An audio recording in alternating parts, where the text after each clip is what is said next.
The theme of edible England is one that applies nicely to the lives of the vicars choral, who lived communally and shared a garden and a dining hall. Through their records and documents, we can trace some aspects of their food and drink throughout the centuries. As some of you may know, the very first reference that we have to the vicars choral involves food. In the late 1100s, Canon David de Aqua granted money to buy simnel cakes for all the canons and all the vicars of Hereford Cathedral on St Milburger's Day, the 23rd of February. At this stage, the vicars choral were still living in Castle Street. A century later, one of the vicars choral, William de Evesham, was involved in a number of property transactions, leaving behind a trail of documents in which the annual rent is often not just monetary, but spices, such as pepper and cumin and cloves. Spices were at this time often used as a monetary substitute because there was a shortage of coinage. Even the construction of the cloisters themselves 200 years later in the 1470s involves food.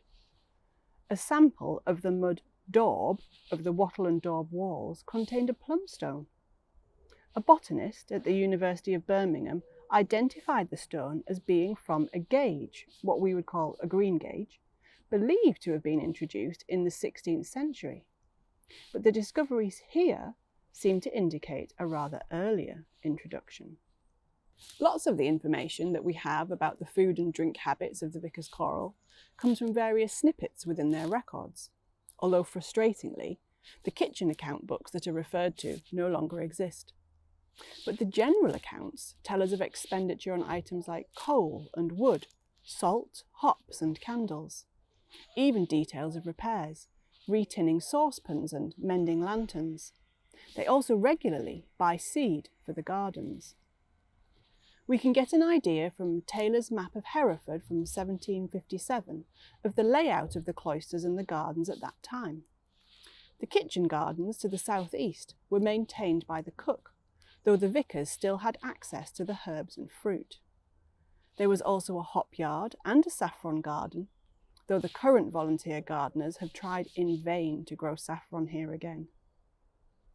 In the late 1500s, Thomas Boyce was granted the lower part of the garden, but had to provide 20 pounds of dried hops each year at the Feast of All Saints, and the rest of the vicars were to receive their share of fruit, apples and pears and plums. Also in the garden area were pigeon houses and pigs and hens. Despite them having a supply of hens' eggs and presumably the birds themselves to eat, the vicars choral also received poultry as part of the rents of their land.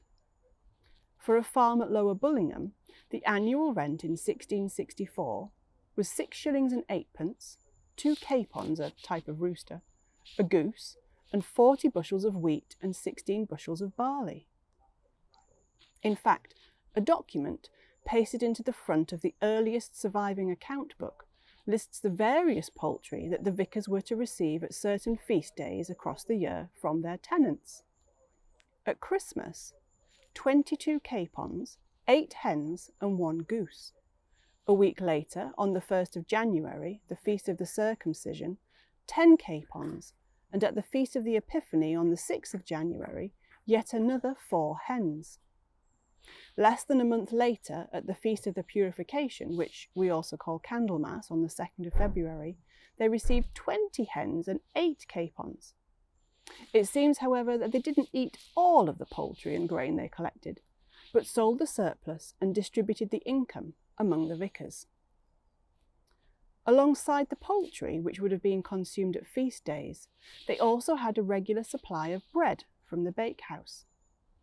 This record from 1685 shows the approximately weekly baking sessions, using 30 bushels of wheat over the 15 sessions.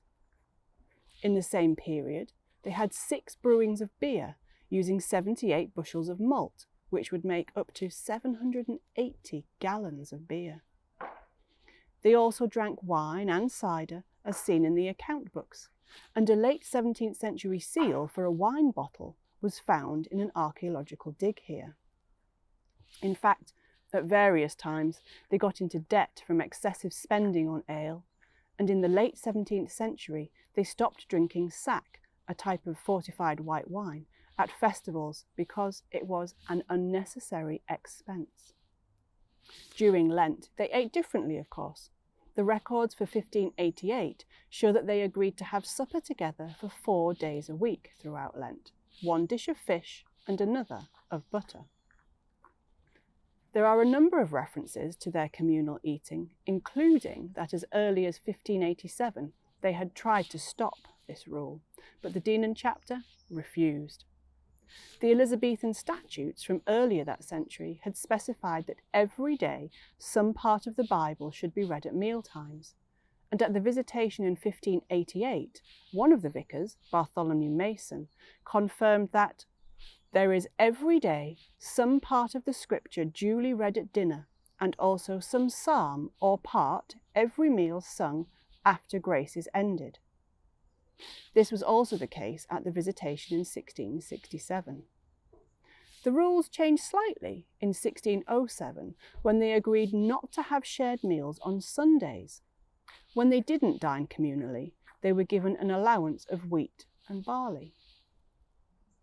It seems that the communal eating practices must have then lapsed, because in 1871 they further agreed to eat breakfast daily between 8 and 9:30, and then agreed times for lunch, dinner and supper. There were to be no meals except tea served in their private rooms, unless they were ill or had received special permission. This period of communal eating didn't last long, however, as in 1875 they agreed to stop eating together. We have evidence of some of the delicacies of the Edwardian period enjoyed by one of the Vickers choral families, the Duncombe's, from empty packaging found in their roof space during the recent renovations. A box lid from Cadbury's Edelweiss chocolates and a box from Poulton and Knowles' rolled ox tongues. Quite why these particular boxes were preserved is a mystery, but they are just one of the many surviving records and references to the culinary history of the Vickers choral. I hope you have enjoyed exploring it with me.